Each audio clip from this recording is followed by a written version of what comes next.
Assalamualaikum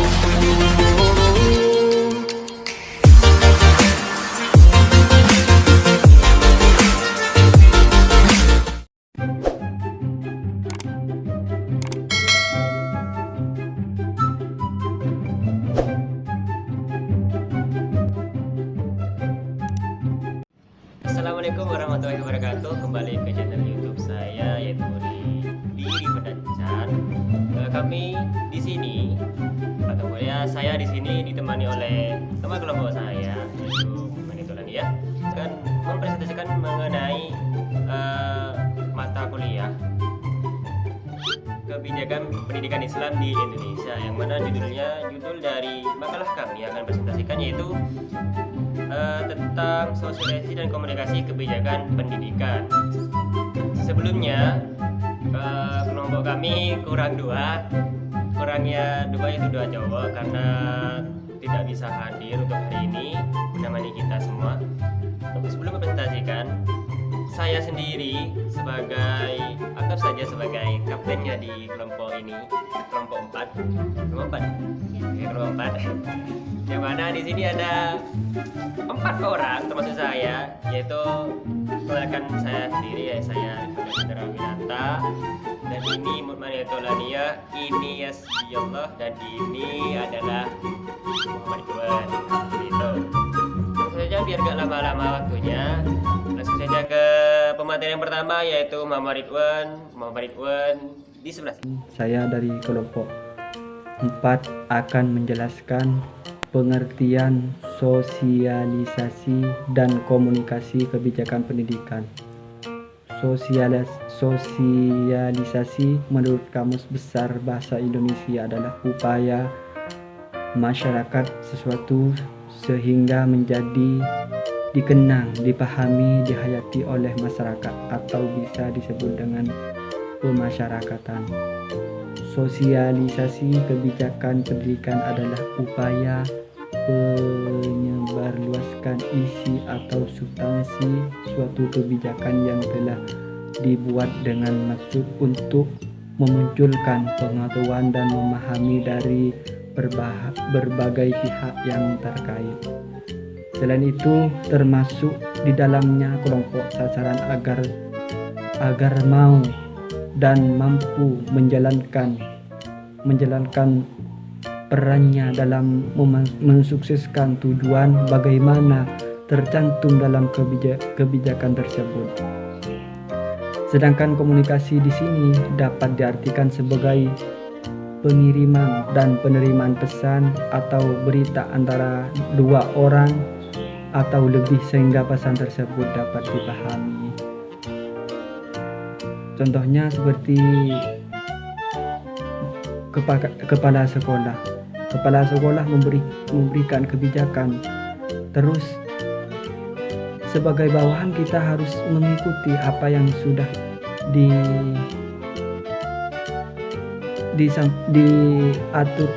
dituruti oleh kepala sekolah tersebut. Sosialisasi dan komunikasi di sini adalah suatu hal yang harus dilakukan. Suatu kebijakan itu lebih ditetapkan dana atau diterapkan seorang yang akan mensosialisasikan suatu kebijakan. Pendidikan tentunya harus menggunakan sebuah komunikasi yang baik.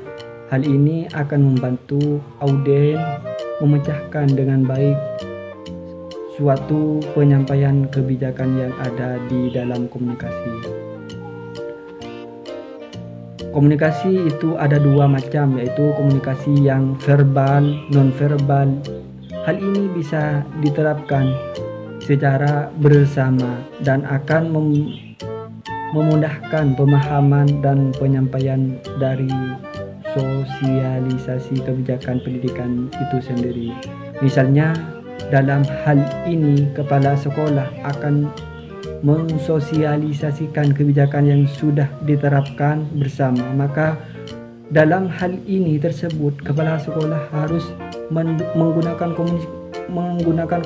komunikasi yang baik sehingga suatu kebijakan yang sudah diterapkan tersebut bisa tersampaikan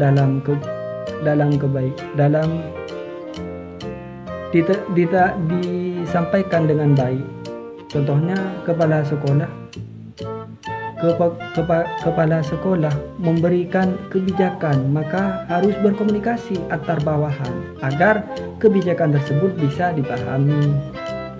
Nah, perlu diketahui bahwasannya sosialisasi dan komunikasi di sini perlu tata cara dalam penyampaian agar bisa diterima dan diterapkan dengan baik. Disebut lembaga instansi tertentu, yaitu kepala sekolah harus bersosialisasi dan berkomunikasi antar bawahan agar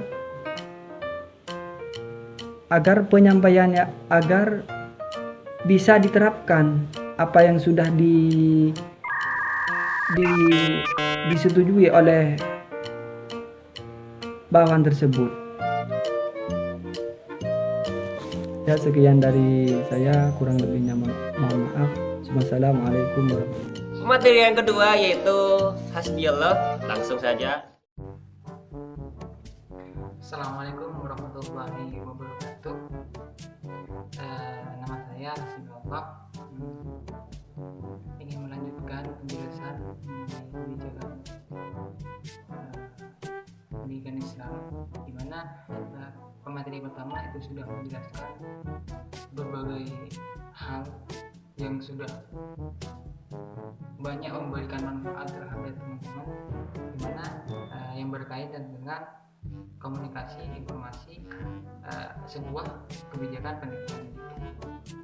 Di sini saya selaku pemateri kedua akan menjelaskan tentang kelanjutan dari komunikasi kebijakan pendidikan, yaitu ada model kebijakan pendidikan, di mana di sini ada tiga model kebijakan pendidikan.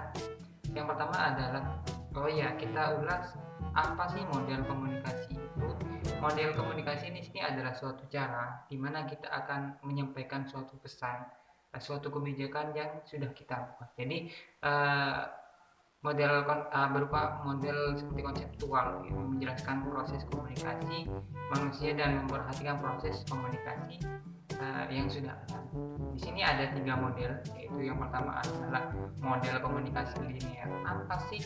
Tentunya kan teman-teman, apa sih model komunikasi linear di sini? Yaitu suatu model di mana komunikasi yang sangat sederhana yang menggambarkan suatu komunikasi yang secara langsung satu arah, seperti arus pesan yang digambarkan bersifat langsung dari pengirim pesan dan penerima pesan, yaitu model komunikasi ini tidak terdapat konsep umpan balik dari penerima pesan pasif. Jadi konsepnya itu bersifat langsung, jadi satu arah. Jadi seperti halnya saya mempunyai sebuah kebijakan di mana saya akan menjelaskan mengeluarkan sebuah komunikasi sebuah kebijakan yang sudah saya buat. Misalnya saya kepala sekolah ini memberlakukan full day school di mana full day school di sini yaitu sekolah full gitu, tidak sebagaimana mestinya gitu.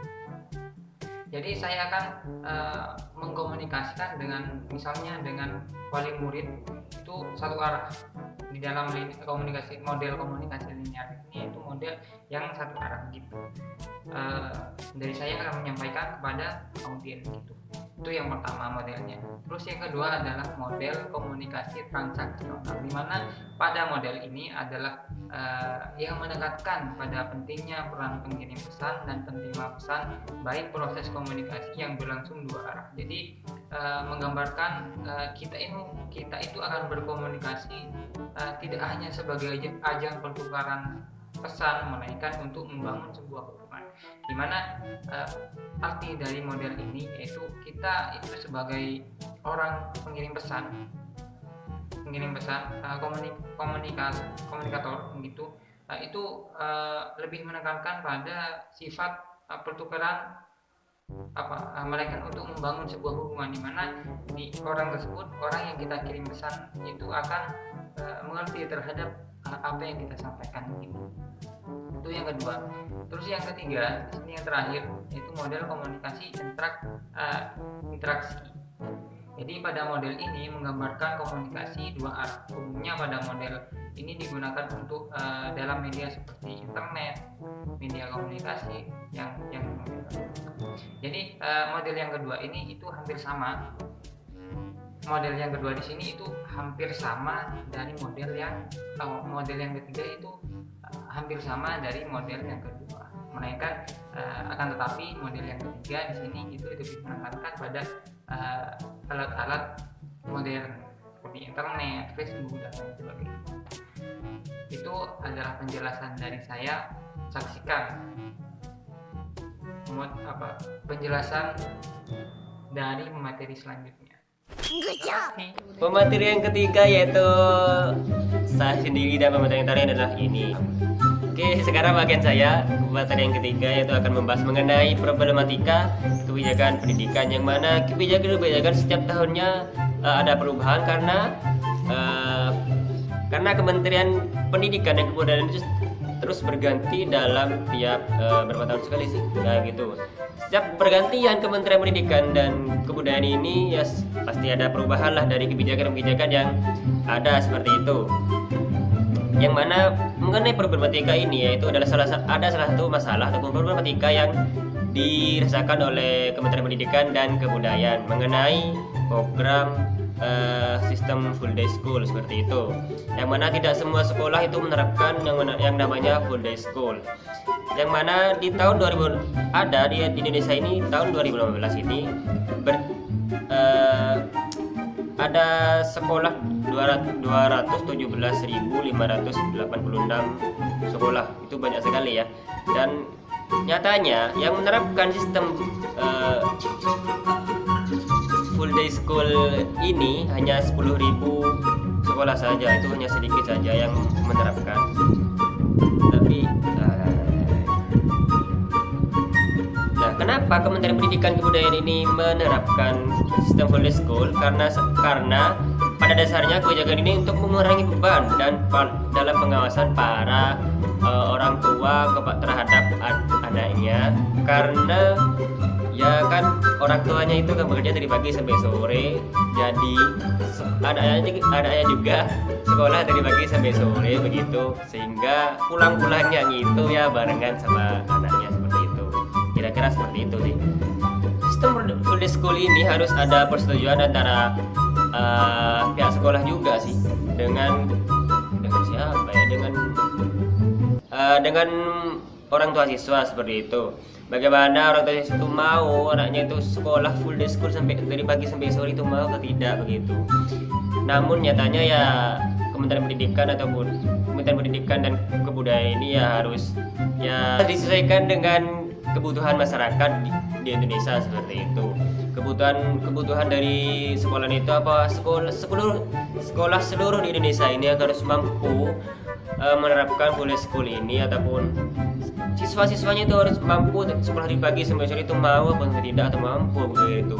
Karena ya dilihat dari hasilnya juga dari outputnya, apakah sekolah pagi sampai sore ini dapat menghasilkan output yang baik ataupun yang lebih buruk lagi, karena dari pagi sampai sore itu akan saya sendiri yang akan merasakannya lelah gitu, belum malamnya juga mengerjakan PR ataupun tugas dari guru-guru itu sendiri.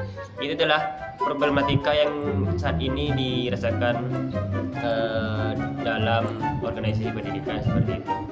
Ya itu dari penjelasan saya, sebelumnya lanjut ke pemateri yang terakhir, yaitu di sebelah saya Mariatul Aniyah mengenai apa ya, silakan aja lah. Assalamualaikum warahmatullahi wabarakatuh. Di sini saya sebagai pemateri keempat atau pemateri terakhir dari kelompok 4. Di sini saya akan menjelaskan tentang alasan perlu adanya sosial dan komunikasi kebijakan pendidikan. Di sini ada beberapa alasan mengapa sosial dan komunikasi itu sangat penting. Yang pertama yaitu memberikan pengetahuan terhadap individu. Dalam sosial dan komunikasi pendidikan ini, individu itu perlu dibekali mengenai pengetahuan tentang bagaimana cara bersosialisasi yang baik serta menjalin komunikasi lain, sehingga dengan diberikannya pengetahuan itu maka akan disertai peningkatan tentang kesadaran akan pentingnya sosialisasi dan komunikasi di suatu lembaga pendidikan, sehingga dengan itu individu atau siswa itu tidak melanggar terhadap norma dan aturan-aturan yang berlaku. Yang kedua, memberikan keterampilan terhadap individu untuk bertahan hidup. Artinya di sini bahwa dalam sosial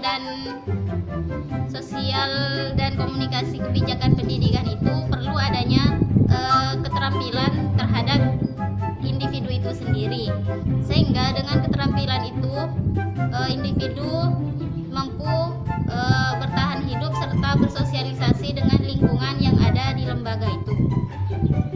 Yang ketiga, mengembangkan kemampuan individu untuk berinteraksi langsung. Maksudnya di sini yaitu siswa itu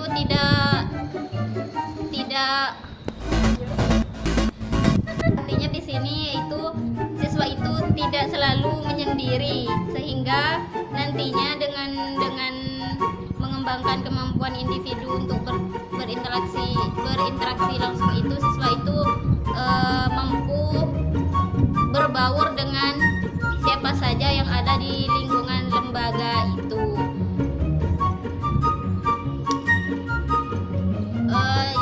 Yang dimaksud interaksi di sini yaitu salah satu kebutuhan dasar manusia sebagai makhluk sosial. Individu dibekali kemampuan berinteraksi itu melalui belajar di dalam kelas serta pengalaman yang diberikan oleh guru. Yang keempat yaitu menyadarkan individu akan hak dan kewajiban yang pokok dalam masyarakat. Artinya di sini setiap individu itu memiliki hak dan kewajiban dalam lingkungan masyarakat itu, sehingga dengan adanya hak dan kewajiban itu kesadaran akan sosial dan komunikasi individu itu pasti diperhatikan oleh individu itu sendiri, sehingga tidak